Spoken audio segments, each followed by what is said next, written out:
Look, so what do you do when a client tells you they're leaving, aside from panic? Well, don't worry, I got you covered. I'll be right back. Hi heroes, it's Warwick here, founder at Account Manager Tips, host of the Cam Club, and on a mission to help busy key account managers get results. So let's talk about it. What do you do when your client tells you they're going? Well, first off, be prepared for an emotional response. Now, you might feel angry, because you feel like you've been betrayed, like all that work that you've done. Or you may feel panic or anxiety because you've got to tell your boss and they're going to flip. Or maybe you're just sad because you're losing a client that you really enjoyed working with and you really don't want them to go. All of the above are totally valid feelings. So, allow yourself some room to feel them. And I mention it because having an emotional response can lead to impulsive actions. So give yourself a moment. Maybe all you need are, a few deep breaths, or maybe you need a whole day to process what your client has told you about the fact that they're leaving and why. So after you've collected yourself, let your client know that you understand that they're going, that you're of course disappointed, and is there anything at all that you could do that might change their mind? Now, they may give you exactly what you need to keep them. Now, it sounds obvious, I know, but in a survey by Accenture on customer service, 81% of respondents felt that the company they were leaving could have done more to keep their business. And 51% said they would have reconsidered their decision had they been offered advice or, suggestions on how to get more value from the partnership. So look, there's nothing wrong with saying, please stay.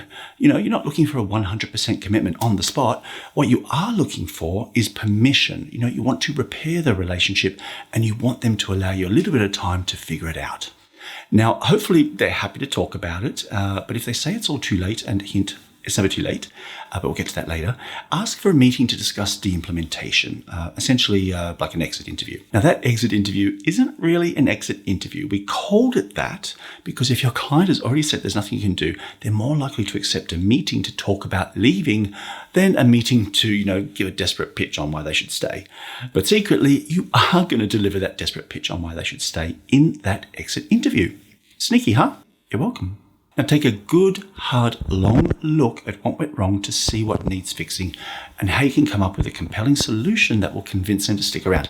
Or at least, seed enough doubt to make them wonder if it really is better to go somewhere else. What's that expression? Better the devil you know. Now, some things you might want to ask yourself are, did your client drift away or did something happen that, triggered their departure? Are your clients' expectations realistic? It's that age-old story of, champagne tastes, on a beer budget. Were you meeting commitments on service level agreements and key performance indicators? Are you competitive? Does your client's pricing still reflect the market and maybe you need to sharpen your pencil? Have you made promises for things to get better and, your client's kind of still waiting? What about resources? Have you got enough of them?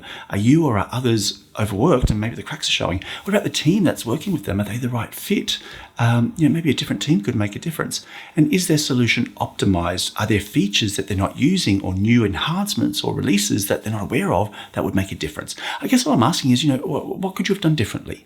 Now, the process of reflection will help you understand what went wrong, and it's going to give you some ideas on how to fix it. Now, in that follow-up meeting, aka exit interview, aka desperate pitch, ask the same questions that you asked yourself. Why are you leaving? Were your expectations met? Are we competitive? Could we have done more? What could we have done differently? Do we have the right team in place? And finally, what can we do to get you to stay? Then steer that conversation to the ideas that you've come up with. And it's not a hard sell, like I said before. You're bouncing some ideas around and you're asking your client what they think. Is this enough?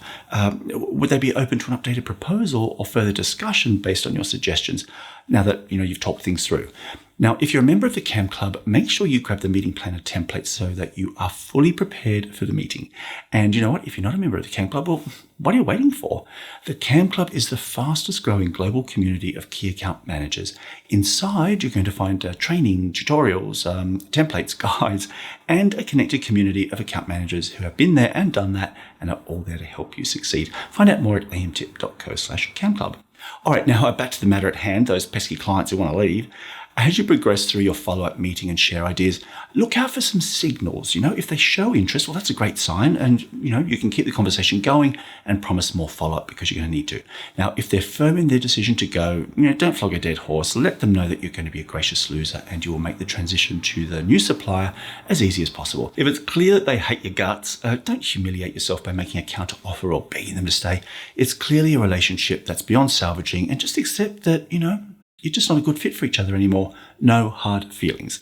Now, regardless of whether your client stays or they go, this is a great learning opportunity to help fix what's wrong for the future. Now, please don't beat yourself up. Churn happens, and losing clients is an inevitable part of doing business. What is important are the lessons and not the regrets. Now, if your client does stay, congratulations, well done. Make sure you do a full re-implementation. Don't cut corners. That's where so many account managers go wrong. They convince their client to stay, but don't do anything differently. And nothing changes, and it ends up becoming the final nail in the coffin. Don't stop now when you're so close to turning this around. Audit everything that's in place. Essentially, just treat them like a brand new client. Do a full launch if you have to. Demonstrate to your client that you're not taking them for granted. You're committed to resolve their issues and ready to make the partnership stronger. Now, whether they go or stay, have a full debrief with every single stakeholder in your business. If your client wants to leave because of product or pricing or service or anything else, make those who are responsible aware and keep them accountable. Now, look, it's not a witch hunt, so don't play the blame game. Use the hindsight and the feedback from your client as an opportunity to change things for the better. Laying blame, it only keeps you dwelling in the past and failing to focus on the future. And potentially, you might make some enemies as you start, pointing out those fingers. Now, my final piece of advice, go through the rest of your portfolio with a fine-tooth comb, okay? No news is definitely not good news. Are there warning signs? Are other clients at risk of leaving? And if they are, be proactive. Do something about it. And you know that expression, for me once, shame on me? No. For me once, shame on you. For me twice, shame on me. That's it.